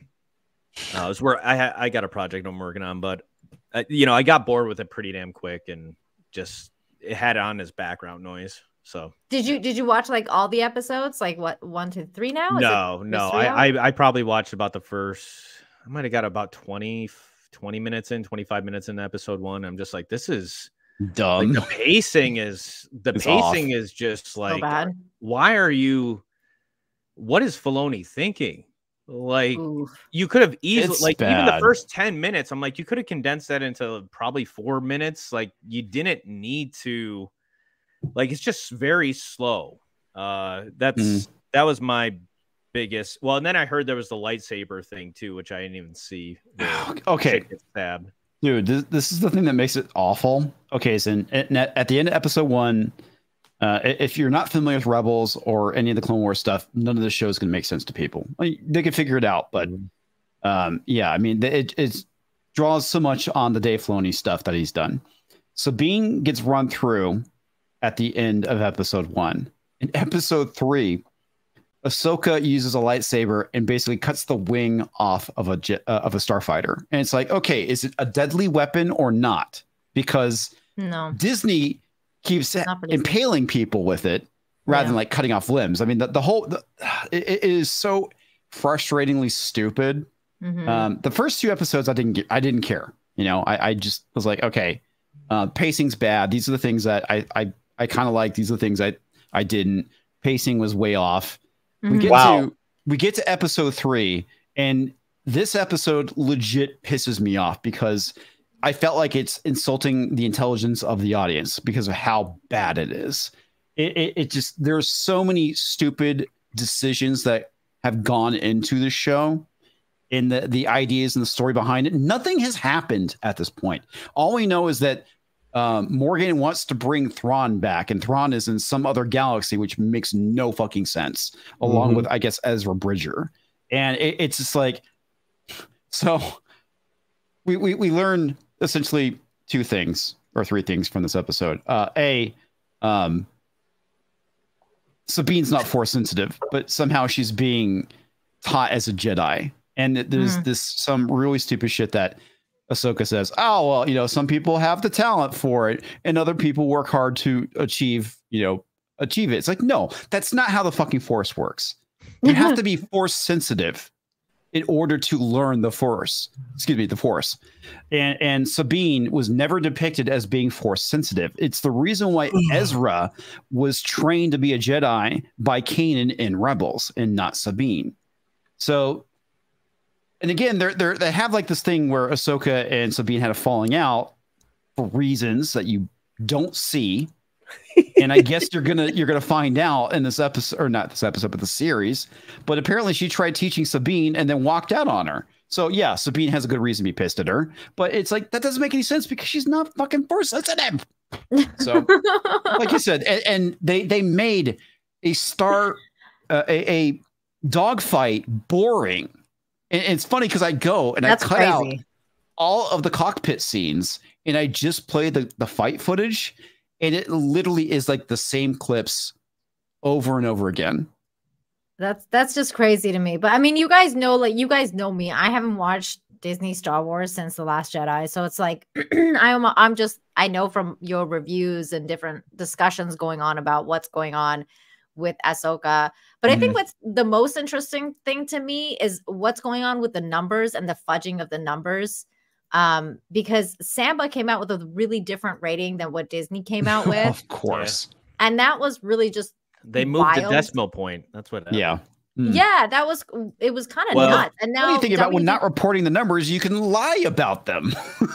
Exactly. I mean, but Disney has every reason to lie, whereas Samba doesn't really have like that big of a reason to lie. I just saw this tweet from X tweet. I don't know, whatever. Just call it Twitter or tweet, whatever. Yeah, it's easier. This tweet from WDW Pro saying, "Did Valiant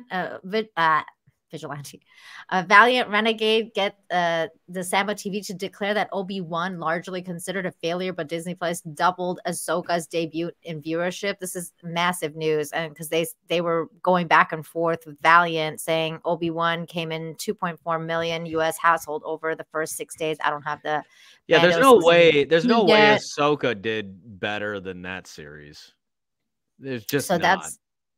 So that's what's going on. Like there's a big discussion between Valiant, Renegade, Samba, and WDW Pro on Twitter right now about the ratings and what's going on, because I mean it's just such a huge discrepancy. So I mean obviously nobody's watching this show. Yeah, I mean obviously I think Disney's lying, but Disney what said do you guys 14 million viewers. Disney said 14 million per household. Now I wonder, it's like if people just like, it's kind of like clicks, right? Or views in terms of YouTube, because like there was, in terms of like the Tucker Trump interview, that's a little tricky in terms of like impressions, because it's the same thing with like Amazon, Netflix. If you watch something for like 5 or 10 seconds, that counts as a view. That counts. Yeah. So it's like, people could have tuned in for 5 minutes and then dumped. Yeah. Yeah.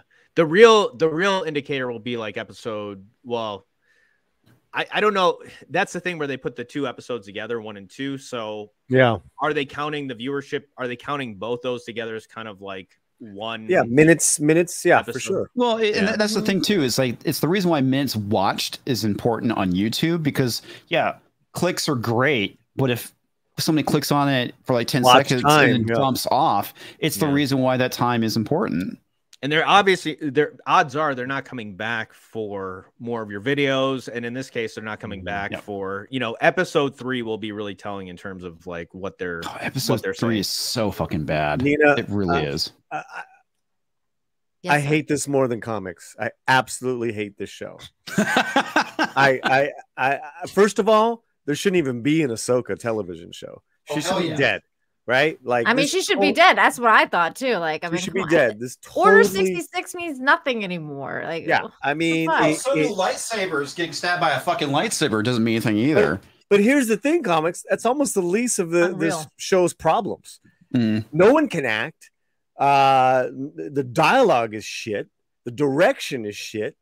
I mean, it looks and it sounds great, but I'll go watch the original trilogy for that, or I'll watch. Bro, who cares about the acting when like you get stabbed by a fucking lightsaber? And she fucking goes like that too, and then she gets a cute little scar. Yeah, like what? This is like somebody's on Toxic Femmes fucking super chatted that they've had cigarette fucking burns from when their grandma used to burn them. that are worse. That's what it than looks this. like. Yeah. But you know, this third episode, I gave it a 4 out of 10, and I'm being generous. You know, because I like Diana Lee Inosanto, the main baddie. I like the bad people. It's like get rid of everyone else. The only people I mildly care about Ray Stevenson. Yeah, He's great. Yeah, I'm like, I want him. All these characters are just insufferable because they really are. They really are. And hey, you know, David Tennant's droid is pretty base, though. I heard that he was doing the voice for a droid. He's great. He's He's great. And you know what? What do they do? How awful Sabine is as a student. He's just like telling it as it is, and then what do they do? Turn him off. Turn the man off. Oh, of course they turn him off. Of course they do. There is a scene where basically, you know, without saying it, they basically did a mansplaining scene. And oh my god. Yeah, it's funny. It will also too. Let me just say, funny. When I say this is the least of, you know, the lightsabers, the least of its worst, it's a ripoff. They like this whole episode is a ripoff of the OG Star Wars, from the training to putting the blast. I call that out too. I'm just like, it also rips off but ultimately, I almost said Enterprise, but Enterprise Strikes Back. Empire Strikes Back. I don't care about the lead actors. Yeah, I would never thought I would say that about Rosario Dawson. I don't care about her. She's a great actress too. She's a great actress. This is such a wasted. It's a wasted opportunity. Yeah, it's not that she's great. You know, like because she's always interesting. She's always doing something. Of course, she's kind on the eyes, but I'm waiting for her to change her facial expression. Right. I'm waiting for her not to just keep going. Yeah, no. In this case, it's like okay. She's playing a stoic man. Character, yeah, this character, it's like what? She's playing a stoic man. Okay, that's what she's doing. She's acting like a man. Stoic dude. Yeah. Like, dude, she's playing like the Obi-Wan now. She's not Obi-Wan. She's but not she even. Is no, but that's the thing, Paulie. Though she is, because the Force is. She was never a Jedi. She walked away. The Force is female now. It pisses me off. Well, the thing that sucks about it is like the personality from Ashley Eckstein is completely different. You know, it's like they basically made her a man where she's trying to be stoic. Because if you compare her to like Ray Stevenson, you know, it's basically they're trying to capture that level of stoicism, and that doesn't work with women. I'm sorry, ladies, it doesn't work. But that's what happened. Like comics is. I hate Ahsoka.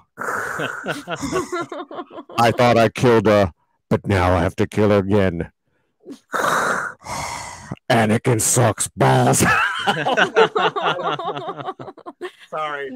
But I think that's what's happened is that they've kind of replaced all these like male characters with female counterparts. So like it's true when they say like back in even with Marvel, like when they were talking about how they changed the ending to I think it was WandaVision because they didn't want Doctor Strange to be teaching her because he's a man. So it's like they don't want a male mentor anymore. So for women. So all they're doing is like no matter what, they're doing this weird identity politics thing where they're changing all the female roles into male roles and vice versa. That was pretty. You know, but my devil advocate side is that these characters have existed, right? Mm-hmm. But they're just terrible. Yeah. And like you said, they're doing all the girl boss caca. And the bad girl, the baddies in it, to her women, they're incredible. Like I want more of them. Like I just like wow. And Inosanto was great when she fought Ahsoka in that Mandalorian episode. That was one of my highlights. So I guess what I'm saying is that I don't care if it's all chicks. I don't give a shit. If it's good, I want these characters to be about amazing. It. Yeah, I would have thought. The one thing I was counting on was that Rosario is going to be amazing. She's going to, like I was kind of liking what she did in the live action of Mando. I hated it. I fucking hated all it. right, that's fine. But what I'm saying is that I didn't expect to hate this, man. Yeah. I'm like, whoa, she's terrible. Okay, I didn't expect to hear Paulie say he hated it. Yeah. I thought he was going to be like, here's my issue with the series. They cast the voice actor who played Thrawn. They have Clancy Brown from Rebels in it, but you can't cast Ashley Eckstein as Ahsoka. Really? Yeah, but wasn't like this chick a fan favorite for Ahsoka for like ever? Yeah. Like everybody wanted her. Yeah. Who? Everybody Rosario? wanted her. Or- Yeah, Rosario. Yeah, people wanted Rosario. Everybody wanted Rosario. As She's long as I can perfect remember, casting as people far wanted as it. looks wise. Yeah, I mean, looks wise, she looks great for the So role. you don't like Rosario, so you're No, actually, I know. I excellent. told you, I thought she was I think she's a good actress. I have no problems with her. My issue is the fact that that is not the character. I Yeah. think in the makeup, she looks fine as Ahsoka, but the personality is completely off. Well, but isn't that the writing though? That has nothing to do with the actor. That's the writing. That has more to do with the writing than in the acting, right? But I would say yes 100% now in these last three in this iteration. In her Mando appearance, I thought she was still the same, dude. That was the same personality. There was a little more. There was interesting shit. But you know what? We can go back and forth. Real quick, she was great as the night nurse in Daredevil. You know, I thought she did a great job in that. I loved her in Daredevil. That's how I became a fan of her. And it's also a race swap, which is fine. I don't care, and I'm not going to complain about it because she did such a great job in the role. Let me really quick get this Rumble rant from BPST. Nice. Thank you for the Rumble rant. It says, did anyone see McFarland USA with Costner years ago? I didn't. Yeah, no, absolutely. You did? Okay, can you tell us about it? McFarland USA is a true story. Kevin Costner plays the coach that coaches these kids to become national champions. And McFarland is a farm working town in California, middle of nowhere, like where the Mexicans that grow up there grow up to be farm workers. And hear these kids make something of themselves. Great underdog story, true story.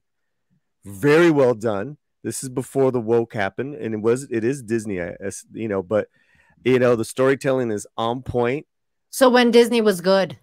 Yeah, I mean, this was like maybe like this is 2015. I just looked it up, and 2015 is when shit started to hit the fan. Like basically the final year before TDS. Yeah, because everything was basically written at that point before everyone got TDS and lost their minds. Yeah. Wow, this actually looks like a good movie. I would watch this. You'd like it. You'd like it.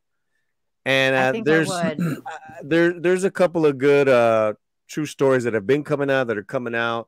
Everything from like Tetris to Air to Flaming Hot. Nice. And there's another one coming out starring Michael Pena called A Million Miles Away.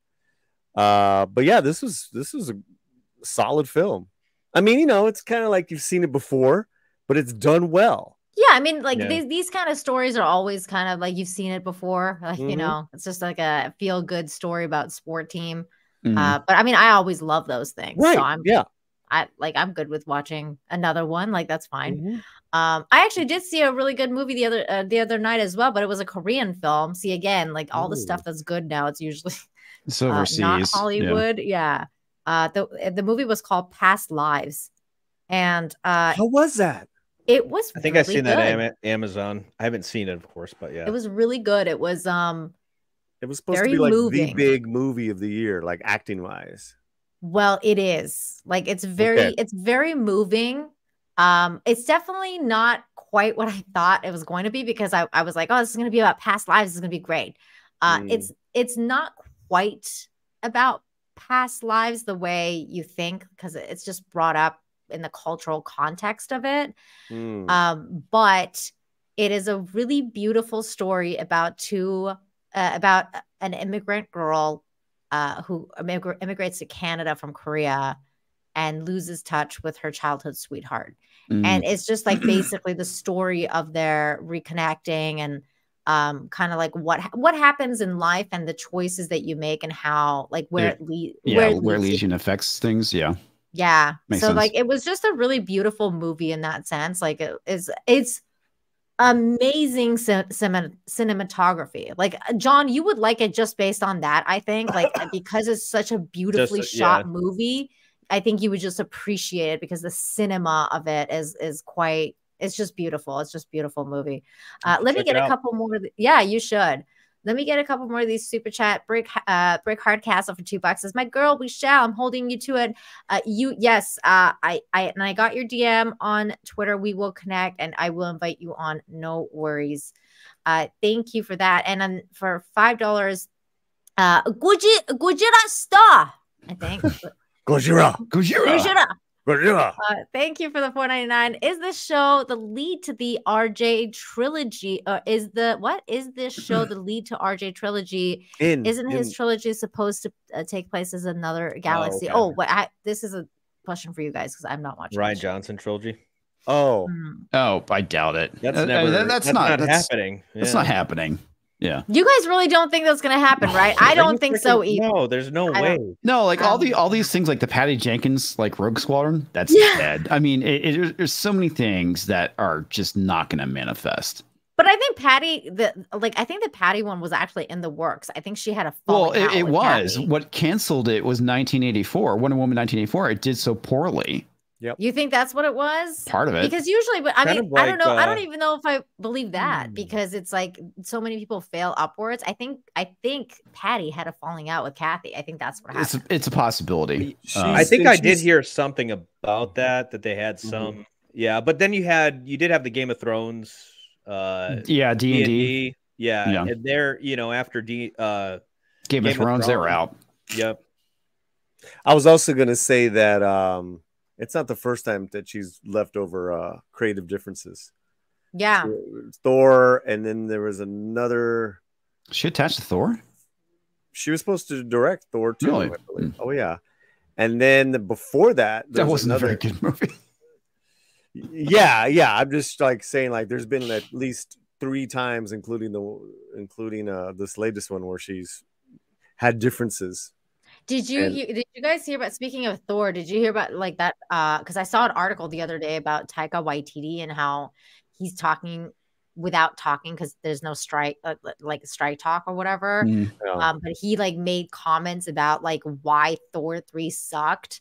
And he said that it was because the studios basically suck and like they held him down and like he couldn't feel creative. So wait, you mean Thor 4? Thor Love and Thunder? Yeah, like the new one, Love and Thunder. Love and Thunder. Yeah. His like newest Thor. He was saying basically like long story short, his comments are it's all the studio's fault. I call bullshit. I mean, yeah. Fuck that dude. That guy's such a liar. Like he's like on his knees. If they basically stuck to the comic that was based off of, that movie would have been fucking fire. Really? Dude, the Gore the God Butcher storyline was really fucking good. I thought you meant Cancer Thor though. Like I thought everybody hated Cancer. No, the Cancer Thor is after Gore the God Butcher, but I'm talking about the actual Gore the God Butcher story arc. Okay. So fucking good. Jane's not even in that. Okay, I got you. I got what you're saying. Yeah, I mean, I think Taika's full of shit too. Demogeny, thank you for the $2. Says the Force is all life, not all are Force able. Yeah. Wow. Is in all life. Yeah. Yeah. Well, and again, she's trying to quote Obi-Wan, and they're using that as justification for saying everyone's Force sensitive, and it's like, no, that's not what he said, and that's never how it's been. No, but then she's like, I don't feel it, I don't have it, or how do I get her, or something like that, and then try harder. So good, like like she basically says you're gonna have to find out, and then she walks out. And I'm like, oh my God, he's such an idiot. Legit, it's the same thing. It's like try harder, and then she walks out. No, seriously, it's like the droid was a better teacher than Ahsoka. Yeah. Wow. It was all fucking sounds funny. Like garbage. Thank you so much. I'm so happy I'm not watching this. Watch my review. My review, I think it's pretty funny. I will. All right, I'll check it out. Pottery and Central.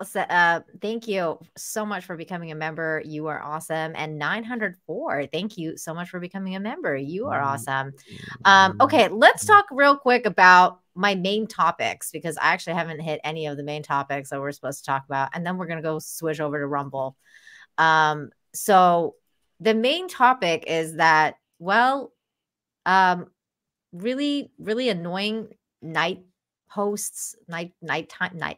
show hosts. What are they called? Oh God, yes, they're starting a late night podcast. Late night. Thank you. Late Late night late night TV hosts Fuck are Jimmy starting their Kimmel. own podcast. Jimmy Kimmel and Oh his my weird gosh. Legion of Doom people Strike Force 5. are doing this really, really annoying show where they're talking about, well, of course, themselves, because what else are they going to talk about? They're a bunch of narcissists. But okay, let's watch the commercial for it. One more time, Jimmy. Yeah. Hi, I'm Jimmy Fallon. I'm Stephen Colbert. I'm Jimmy Kimmel. I thought when you said Jimmy, you meant me, Jimmy, but you meant Jimmy. I always mean you. It's so funny. Seth Meyers. This is what happens when we don't have writers. It's the 5 of us together for maybe an hour a day. Strike Force 5 is the name of. I like how A they're date? all sitting in like places that they want to pretend that they're like not billionaires. Yeah. Like, where the Well, fuck Jimmy is Jimmy Kimmel does look like he's got the background of like a villain or something. Or Can I- maybe can I- just the slanting of the window, like the concrete in the back. Is that concrete in the No, back? it's wood. That's wood. Can I It is curse? wood. Can I curse? Yes.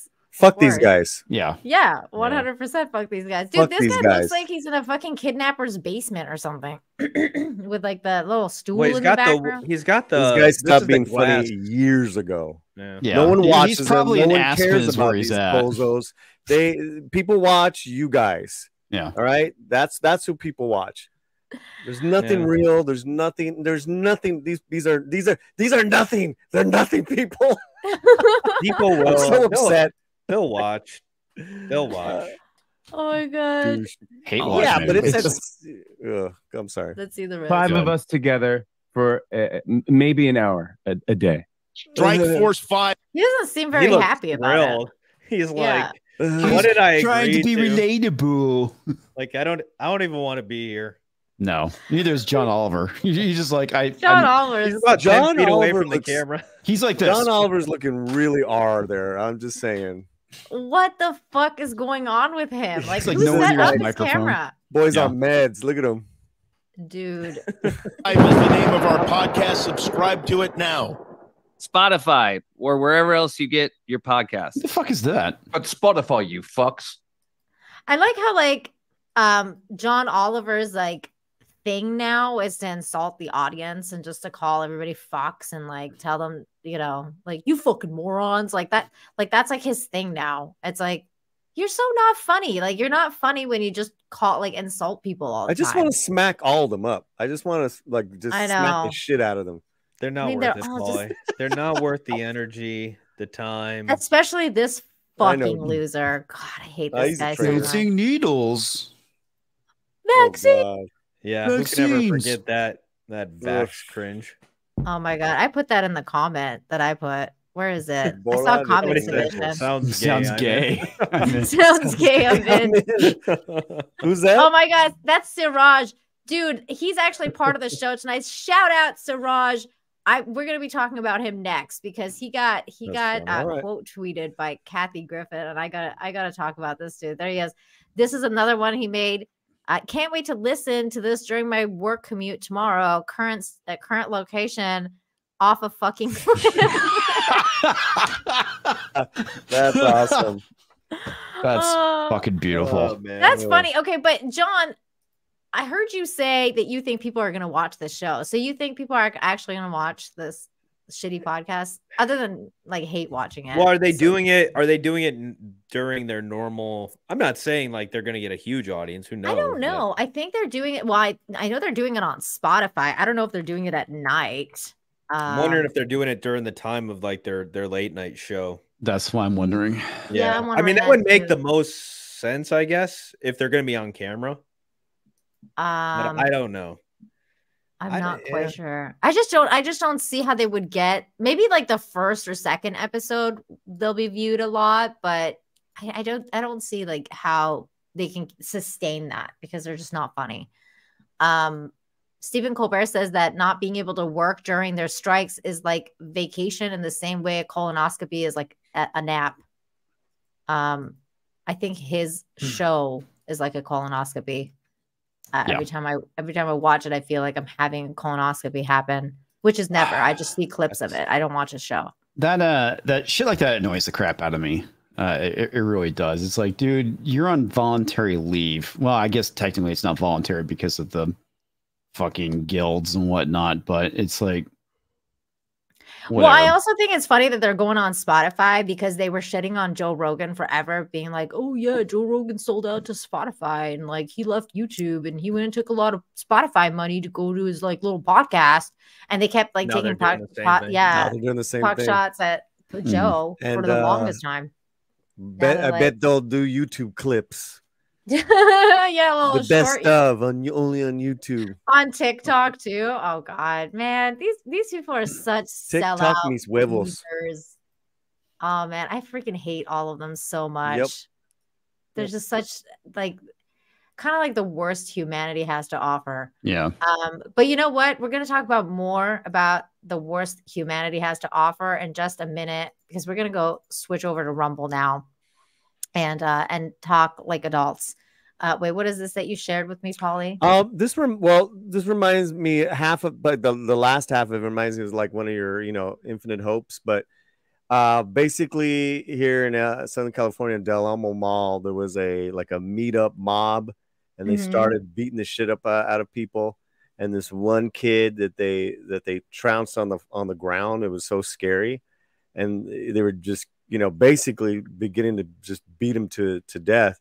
And this one man jumped in and saved him. Wow. Saved him. Wow. And the Gracie Jiu-Jitsu saw that and invited them to come and train. Like they were very inspired by this. And Henner and Gracie and all these people are like, very close with Joe Rogan, the whole team. They're very base, very cool people. They invited the gentleman who saved the kid and the kid himself. So it was just like, damn. Oh, that's really cool. Yeah. We'll watch that video on Rumble since it's got like violence in it. Just in case. So we'll watch it over on Rumble. Everybody, the link for the Rumble stream is in the description as well as the pinned comment. So go click it there and we'll see you over on Rumble in just a few seconds. Yeah, and also thank you everybody on YouTube. You guys are amazing. Thank you for the super chats and becoming a member, all that good stuff. Go to Rumble. See you on Rumble. Go Rumble. Are you ready? Are you ready? For the thousands in attendance and the millions watching around the world, ladies and gentlemen,